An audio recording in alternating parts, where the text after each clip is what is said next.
Kenapa masa aku sihat orang datang keliling aku, tapi masa aku sakit seorang pun tak datang ziarah. Ada rasa untuk kalau aku mati nanti macam mana ya Allah. Sebab tu bila COVID ada ibu-ibu pengajian muslimat yang kita tak jumpa, bila mereka kata Ustazah Hacik ni sorang-sorang je kat rumah Ustazah. Apa cara pujuk Ustazah Zaid? Tak apa cik, bagusnya Allah beri dekat Acik. Nanti mati sorang-sorang juga kan cik. Kan ini adalah latih tubi yang Allah beri. Ulama Ustazah terasa. Betul? Latih tubi yang Allah beri sahabat-sahabat. Akhirnya sorang-sorang. Kita takut muslimat dirahmati Allah, takut biasa beramai-ramai, saat matinya kita ditinggalkan. Saat itu kita rasa macam Allahu Akbar. Kenapa masa aku sihat orang datang keliling aku, tapi masa aku sakit seorang pun tak datang ziarah.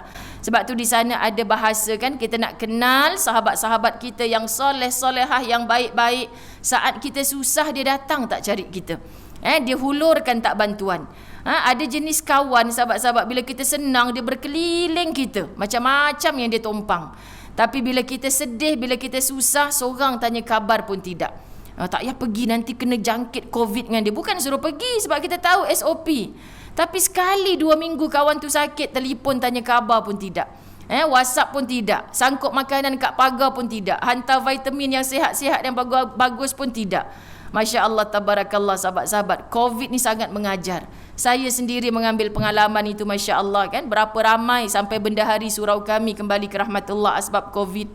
Okay, adik-beradik, keluarga sebelah bapa, sepupu, sepapat, pak-pak penakan sebelah bapa saya 16 orang meninggal asbab COVID. Tak berjumpa. Tapi muslimat dirahmati Allah, besar hikmah kalau kita nampak. Satu persatu Allah tunjukkan.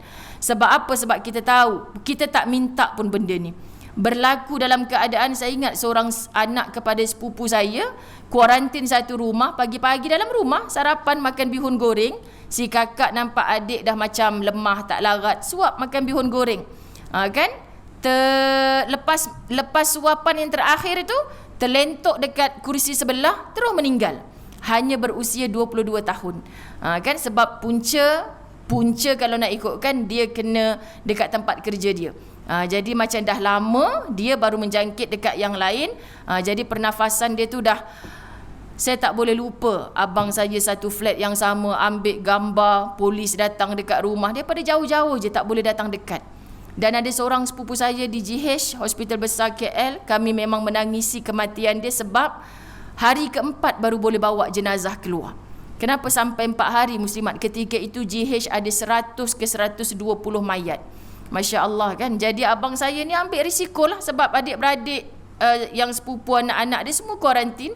So abang saya imam dekat flat tu, dia pun ambil, tak apalah kita je sedara yang dekat kat sini, tak apa kita pergi nak tuntut jenazah. Sebenarnya risiko juga tu, daripada pagi duduk dekat GH dalam keadaan macam tu, ambulans tu jangan cakap lah. Masya Allah. Okay? Jadi perkara-perkara macam ni rupanya antara hikmah sekarang makin mengukuhkan hubungan. Jiran-jiran yang dulu tak kenal, bila tahu dia kena COVID, ya Allah bang, apa yang kita nak tolong ni? Ni seorang lagi ni dengar dekat grup taman ni, tolonglah beli sarapan, nanti lebihkan sikit sangkut kat rumah tu. Tak pernah berkenalan, tiba-tiba berkenalan. Dan sekarang lepas daripada COVID, yang dulu tak ada kat surau, sekarang ada dekat surau. Sebab apa? Muslimat dirahmati Allah, hikmah. Jadi kita nak cari Allah create satu benda untuk kita ni, untuk kita tempuh je. Rupa-rupanya bila kita tempuh dengan satu amal soleh, berganda-ganda lagi perkara soleh yang kita boleh ambil peranan, yang kita boleh ambil cakna sama-sama, yang kita boleh rebut peluang untuk mengumpul pahala dan pahala lagi. Masya Allah. Okay? Jadi jangan pandang buruknya saja.